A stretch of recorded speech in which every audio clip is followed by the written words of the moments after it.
What's up, everyone? It's Willette with Urbex and Coasters, and obviously I'm not at Lost Island, but right now I was too busy getting as many laps as I could on Fire Runner while I was there, but given that they just announced a new coaster and I was just there, I feel like this video is necessary for me to make because I made some observations while I was there, and I want to make sure that this gets said. So, first things first, I do want to say huge shout out to the Fire Runner crew. They were absolutely amazing. I absolutely loved how they were doing things, and they were very flexible about letting us stay on in empty seats when there wasn't a line. So I very much appreciated that.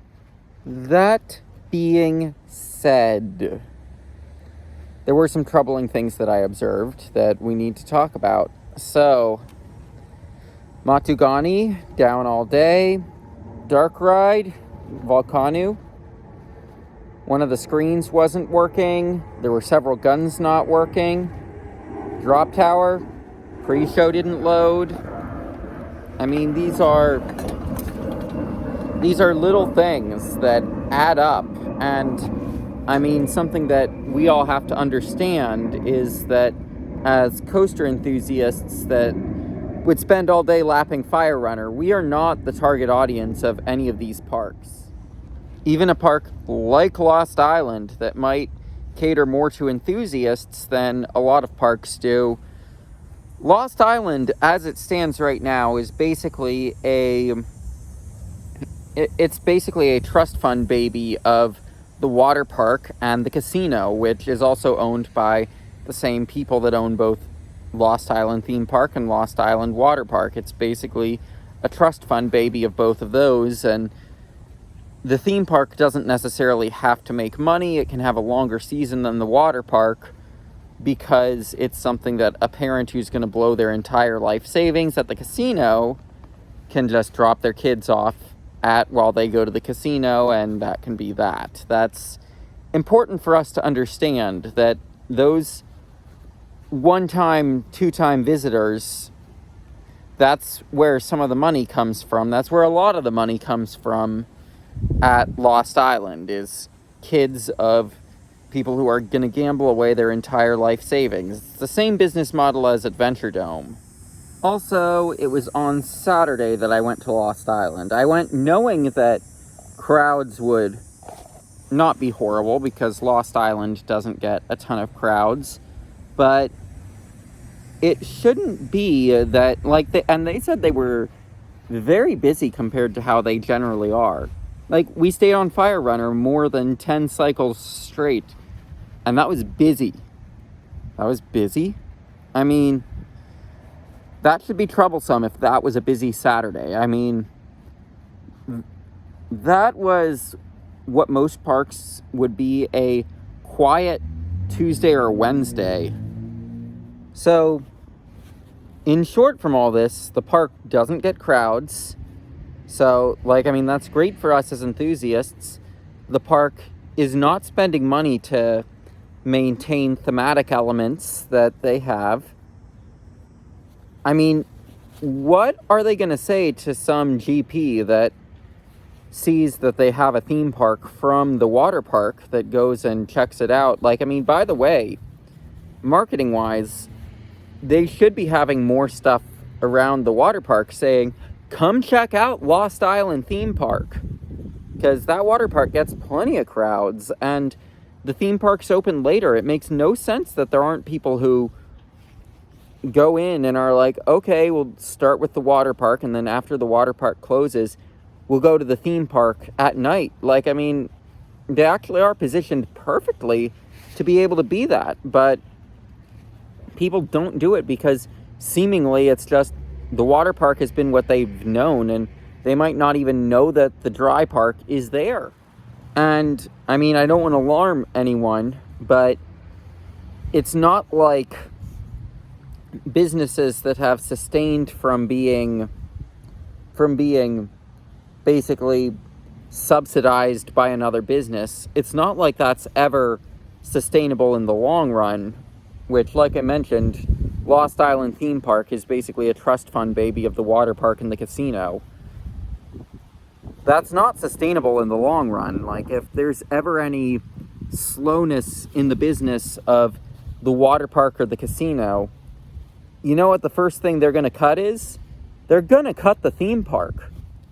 Now, as for the wild moose, that's basically a knockoff Vekoma family boomerang that they're getting, I have no issues with that. I think it fits very nicely in the lineup. I think it makes a very good stepping stone coaster because, like, I mean, you've basically got a wacky worm, and then you've got a 5 inversion SLC, you've got a hydraulic launch, and an RMC Raptor. I mean, you don't really have your stepping stone coaster for someone who's outgrown the wacky worm but isn't ready for one of the other 3 coasters. So yes, I ultimately do think a wild moose is a good fit for the park.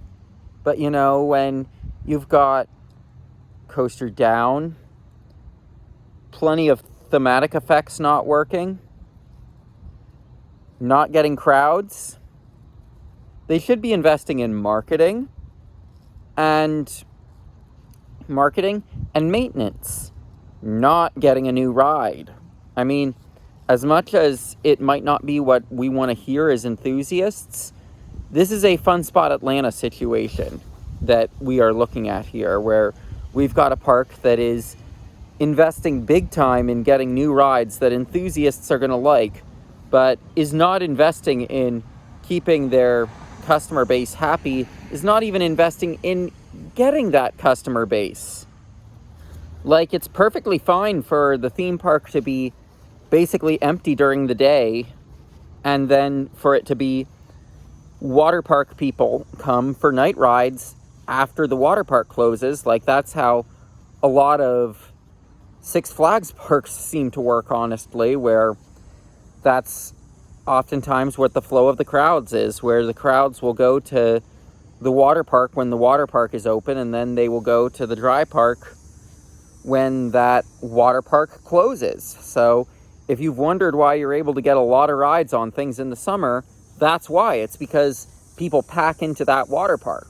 Also, like, I mean, to contrast Fun Spot Atlanta from the Florida Fun Spot parks, the Florida Fun Spot parks are able to be after the park that the normies will spend the whole day at. They get super crowded with the normies that want to do something after the big park closes.